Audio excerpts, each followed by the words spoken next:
Hello दोस्तों, आज है ये क्रैश फार्मिंग और होम का पार्ट 3। इसमें आज हम आपको उसकी पूरी डिटेल्स बताएंगे। हमने इसमें कितने पैसे लगाए, कितना एक्सपेक्ट कर रहे हैं, कितने क्रैश छोड़े हैं। ठीक है, तो ये पूरा स्ट्रक्चर हमको मिला है 5200 में, सिर्फ ये पन्नी। ठीक है, HDP की पन्नी है, फैब्रिक हार्ड है। सबसे कॉमन क्वेश्चन आता है कि केकड़े इसको कट करेंगे या फिर काटेंगे। नहीं काटेंगे, काफ़ी ज़्यादा हार्ड है। यहाँ पे अलग मटेरियल है, ये वाला अलग मटेरियल है, वाटरप्रूफ है। ये थोड़ा सा कम इसमें क्वालिटी में, लेकिन मुद्दे की बात है कि केकड़े इसको नहीं काटते। 5200 का ये आता है। ओरिजिनल प्राइस 4800 है और ट्रांसपोर्ट में 400 देते हैं। वैसे 5200 इसका हो गया। उसके बाद ये जो हमने प्लास्टिक के PVC पाइप्स लगाए, ठीक है, ये पूरा फ्रेम से हमने इसको यहाँ पे बताया, ये पूरा फ्रेम प्लास्टिक के PVC पाइप का है, जिसकी कॉस्ट आई है 1700 रुपये। आप कुछ लकड़ी की फ्रेम का स्ट्रक्चर बना के भी लगा सकते हैं या फिर मेटल में लगा सकते हैं, लेकिन कॉस्टिंग ज़्यादा हो जाएगी। सिंपल है, तो ये हमने कम से कम इसमें अच्छे से करने का ट्राई किया। इसकी कॉस्टिंग आई है 1700 रुपये। यहाँ पे हमारा होगा ये 5000 रुपये प्लस ये 1700 रुपये, 6700 रुपये हमने स्ट्रक्चर पे लगाए हैं। ठीक है, 5200 प्लस 1700 मतलब 6900 रुपये स्ट्रक्चर पे लग गए। उसके बाद इसमें हमने मिट्टी डाली। देखिए यहाँ पे आप देख सकते हैं, मिट्टी डाली है। अगर आप सिटी में रहते हैं तो नीचे से ऊपर में फ्लोर पे लाने के लिए आप तो नहीं कर सकते, ठीक है, तो आप किसी पर्सन को हायर करेंगे या फिर कोई भी मजूरी है समझो, वो दे देंगे। 200 300 400 रुपये वो उसके लेता है, उसके पकड़ लीजिए। ये हो गए 6900 प्लस 200 रुपये उस पर्सन के, 7100 रुपये। ठीक है, 7000 के आसपास इसका टोटल अभी तक खर्चा बैठा है स्ट्रक्चर का। उसके बाद हमने इसमें क्रैप्स छोड़ी। उस कॉर्नर में आप देख सकते हैं, हमने अभी तक इसमें लगभग 50 क्रैप्स छोड़े। ठीक है, छोटे बड़े साइज के 50 क्रैप्स छोड़े। ये जो बिजनेस मॉडल है इसको बोलते हैं क्रैप्स फैटनिंग बिजनेस। मतलब आप जब बाजार से लाते हैं या फिर किसी डीलर के पास से क्रैप्स लाते हैं, वो छोटे साइज़ में होते हैं, जिसका वेट होता है 150 ग्राम पकड़ लीजिए, 200 250, मतलब ये स्मॉल ग्राम में उसका वेट होता है। इसको हम पालते हैं, उसका वेट बढ़ाते हैं 800 700 900 ग्राम तक मैक्सिमम वेट बढ़ सकता है। किसी किसी केस में 1 kg होता है, लेकिन ये मड क्रैब है, उसका 1 kg के आसपास नहीं जाता है। मोस्टली 700 800 ग्राम पकड़ लीजिए। तो छोटा क्रैब लाना है, उसको बड़ा करना है, यही बिजनेस है, सिंपल है। तो ये करने का लॉजिक क्या है, इसमें प्रॉफिट कैसे जनरेट करते हैं, क्योंकि जब हम क्रैब लाते हैं प्रॉफिट जनरेट इस तरीके से होता है कि एक जो फीमेल क्रैब होती है वो अप्रॉक्सीमेटली 200 से 250 बच्चे देते हैं। ठीक है, तो अगर एक फीमेल क्रैब होगी जो 200 से 250 बच्चे देगी, तो ये आपका उसमें मोर्टेलिटी भी होती है। ऐसा नहीं कि 250 बच्चे होते हैं। जब हमने इसमें 50 क्रैब डाले थे, इसमें 10-20% मोर्टेलिटी समझ लीजिए। हमको 1-2 दिन के बाद एक 3-4 मरे हुए क्रैब्स मिले हैं। उसका रीज़न ये होता है कि जब आप नए क्रैब्स डालते हैं, फर्स्टली एक साथ पूरे क्रैब्स मत छोड़ना है, क्योंकि वो जगह के लिए झगड़ा करेंगे और एक दूसरे के जो हैंड्स है वो कट कर देंगे, तो इसकी वजह से मोर्टेलिटी होती है। सेकंड है, जब क्रैब्स आप लाते हैं तो कोशिश कीजिए कि नियरेस्ट लोकेशन से लाएं, मतलब उनका वाटर मैच। अगर वाटर में डिस्प्लेसमेंट आ गया, जैसे कि अब हमने इस लोकेशन से लाया, आप इससे 50 हो 200 किलोमीटर दूर से लाओगे तो वहाँ का वाटर चेंज होगा, वो उसका pH चेंज होगा, तो क्रैब्स उसमें सर्वाइव नहीं करेंगे, तो डेड होंगे होंगे। तो ये नॉर्मल बात है। जब भी आप 100 क्रैब्स लाते हैं उसमें से 20 मरेंगे ही मरेंगे, समझ लीजिए, ये मोर्टेलिटी रेट है उसका। उसके बाद हो गया कि ये क्रैब्स हो गए, मोर्टेलिटी का रेट हो गया। उसके बाद आप ये मजूरी वगैरह दे दी। इस यहाँ तक अपना बैठा 7,000 का, 7,000 के आसपास पकड़ लीजिए, 7,000 का टोटल खर्चा बैठा है। इसमें आप जब फीमेल क्रैब लाओगे और 200 से 250 बच्चे देगी, उसमें से समझ लीजिए 200 भी सर्वाइव करके 50 मर के, 200 भी नहीं होते, कम होते, लेकिन समझ लीजिए मोटा मोटा आंकड़ा 200 हो गया। तो 200 बच्चे हो गए, 200 को आप एक केकड़ा कम से कम 100 रुपये में मिलता है। 100 के नीचे कोई बेचता भी नहीं और बेचने के लायक होता भी नहीं, छोटी साइज होती है। तो 100 इंटू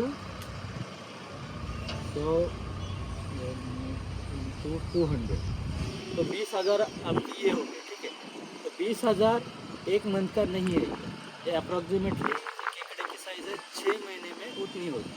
ठीक है, तो 6 महीने में 20,000 रुपये। और आपने केकड़े कितने छोड़े थे, समझ लीजिए एक 4-5 किलो भी छोड़ दिए, 1,000 के केकड़े छोड़ दिए। नॉर्मली केकड़ों का रेट होता है 250 रुपये, 200 रुपये, 300 रुपये केजी होता है। इसके ऊपर अगर आपको कोई बेच रहा है तो मतलब वो बहुत ज़्यादा रेट में बेच रहा है। इसके ऊपर का रेट आप लीजिए मत, 250 300 बहुत हो गया। ये रेट में बेच रहा है, आपको 1000 रुपये लगा के 20,000 रुपये मिले, तो in the percent of return आप सोचिए। 1000 रुपये लगा के आपको अगर मिल रहे हैं 20,000 रुपये, तो ये 2000% का रिटर्न है, ठीक है।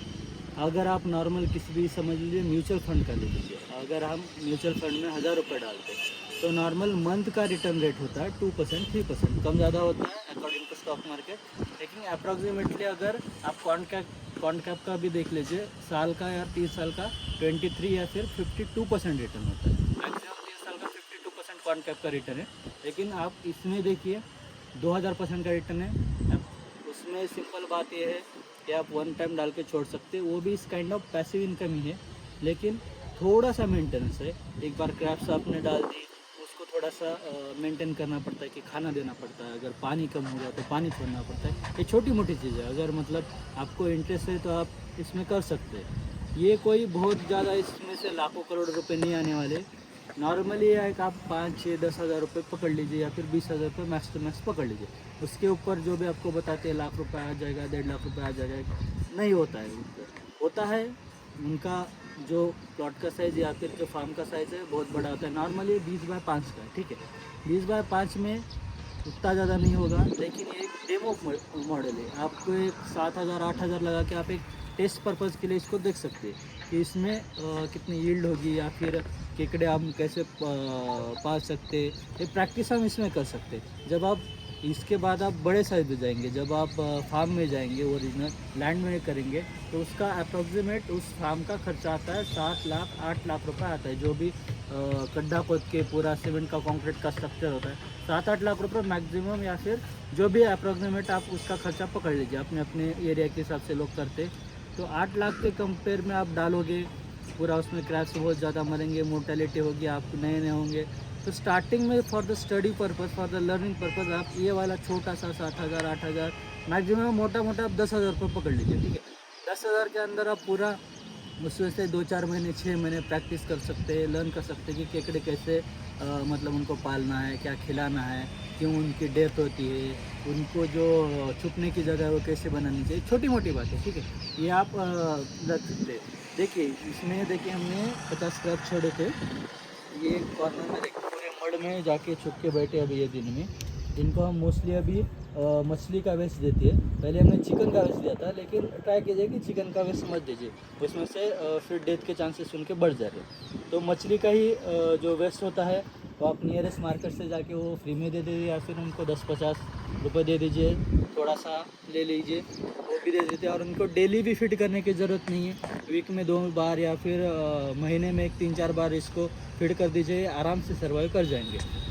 ध्यान देने वाली बात है, पानी रहना चाहिए, मड भी रहना चाहिए, ठीक है, क्योंकि मड क्रैप्स है, ब्लैक कलर के काले क्रैप्स है अपने, तो इस तरीके से ये सर्वाइव करते हैं। ठीक है दोस्तों, यही था हमारा अपडेट। ये पार्ट 3 है अपने क्रैप्स फार्मिंग एंड होम का। घर के ऊपर हमने छोटा सा सेटअप करके ट्राई किया, लर्न करने की कोशिश की। इसके बाद हम जो भी इसको फार्म में करेंगे, बड़ी साइज़ में करेंगे, बढ़ाए रहेंगे, जिसमें 7-8 लाख का खर्चा आता है। अभी तक गवर्नमेंट की तरफ से इसमें से कोई सब्सिडी वगैरह नहीं, जो फार्म में बैठेगा उसकी बात कर रहा हूँ मैं, इसमें तो कुछ भी नहीं होगा। उसमें गवर्नमेंट का कुछ भी सब्सिडी वगैरह अभी तक तो नहीं है। जैसे कि फ़िश फार्मिंग होता है उनमें सब्सिडी मिलती है, लेकिन इसमें अभी तक तो सब्सिडी की कोई बात हुई नहीं है। इसके बाद यही हमारे फाइनल अपडेट है दोस्तों। इसके बाद जो भी मैं इसमें 2 महीने बाद 4 महीने बाद जो भी अपडेट होगा मैं आपको बताते जाऊंगा। इसमें हम सीख रहे हैं और लर्न कर रहे हैं, और इसके ऊपर एक बुक भी लिखने के हम ट्राई कर रहे हैं। इसमें हम पूरे अपडेट्स लिखेंगे कि कैसे खेती करनी चाहिए क्रैप्स की, क्या उनकी नेसेसिटी है, क्या उनको केयर करनी चाहिए, क्या खाना देना चाहिए, कैसा इकोसिस्टम एनवायरनमेंट रहना चाहिए। हम इसमें नीचे देखिए हमने क्या किया, ये जो ग्रास दिख रही है या उगी नहीं है, ये हमने नियरेस्ट जो तालाब था उसमें से जाके ला के लगाई है, छोटे छोटे प्लांट्स और ये ग्रास और ये पत्थर्स वगैरह, ये एक उनको हाइडिंग स्पेस देने की यहाँ पे ट्राई किया गया है। ये छोटा सा वाइट क्रैब है, देखिए हमने जस्ट एक इकोसिस्टम बनाने के लिए मतलब जो भी नेचर में रहते हैं सिर्फ ब्लैक क्रैब्स नहीं रहते, वाइट और ये रहते, तो इनकी क्वांटिटी बहुत कम छोटे, ये 4-5 हो गए, यहाँ पे एक है, वहाँ पे एक है, और बस ये बड़े बड़े फिर ये अपने ब्लैक क्रैब्स है, मड क्रैब जो बोलते हैं। तो यही था दोस्तों हमारा अपडेट। तो thank you so much and देखते हैं ये नेक्स्ट वीडियो।